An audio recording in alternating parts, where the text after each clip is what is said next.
Jumpa lagi, saya Andres Moanto dari INLC. Nah, kali ini kita akan belajar topik yang kedua dalam membangun etika pekerjaan. Jadi yang pertama adalah kita mesti memahami satu problem yang seringkali terjadi di banyak perusahaan, yaitu mendengar. Ya, kelihatannya mudah mendengar, menerima informasi, tapi dalam kenyataannya hampir sebagian besar pelatihan diisi oleh miskomunikasi, dikeluhkan oleh adanya ketidaksinkronan dalam komunikasi karena problem utamanya adalah kita kurang mampu mendengar dengan baik dan benar. Kan?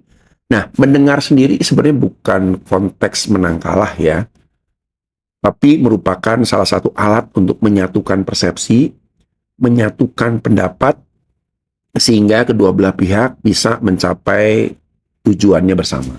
Itu kuncinya, ya. Tapi banyak sekali relasi rusak tuh karena orang merasa tidak didengar, ya kan? Khususnya di kantor, dengan rekan kerja, dengan atasan, dengan bawahan dan lain sebagainya. Jadi, active listening adalah sinyal bahwa Anda orang yang matang secara emosional. Itu kuncinya, ya. Hal-hal apa saja yang bisa Anda lakukan untuk belajar menjadi seorang pendengar yang baik? Yang pertama, ketika ada orang bicara, anggukan sebagai tanda Anda mengikuti, bukan menyetujui ya, mengikuti pembicaraan yang disampaikan oleh orang lain. Yang kedua, ulangi inti pesan lawan bicara bila perlu. Contoh, oh jadi maksud Bapak tadi atau maksud Anda tadi, Anda ingin menjelaskan mengenai kondisi ini. Oke, setuju. Lalu yang ketiga, beri ruang jeda sebelum menjawab. Ya, banyak dari kita menunggu kapan orang lain berhenti bicara, di situ kita masuk dengan cepat. Padahal kita perlu jeda dengan misalnya menarik nafas. Baik Pak, saya coba memahami ya kondisinya. Nah, seperti itu ya.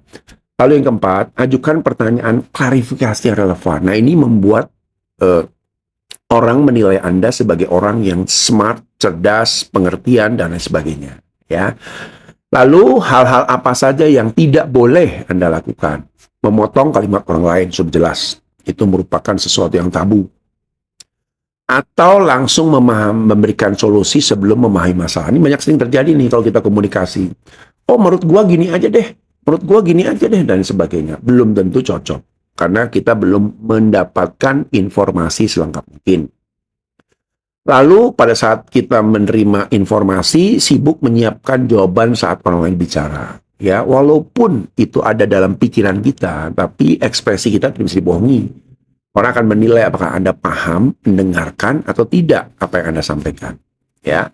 Dan yang keempat, mencari celah untuk membantah. Ini juga penting ya, untuk kita bisa sama-sama take and give. Dan banyak komunikasi disebabkan oleh hal-hal seperti ini.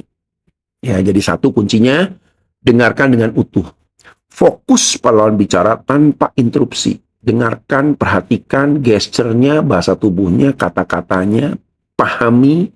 Kalau Anda nggak begitu paham, tanyakan sampai Anda menjadi seorang pendengar yang baik. Nah, yang kedua, pahami inti, ya, pesannya, ya, yang intinya apa sih? Kadang ada orang-orang tertentu yang ketika menyampaikan pesan, bukan pesan yang terucap, tapi ada satu yang pesan yang tidak terucap yang Anda perlu pahami. Lalu yang ketiga, responlah dengan bijak.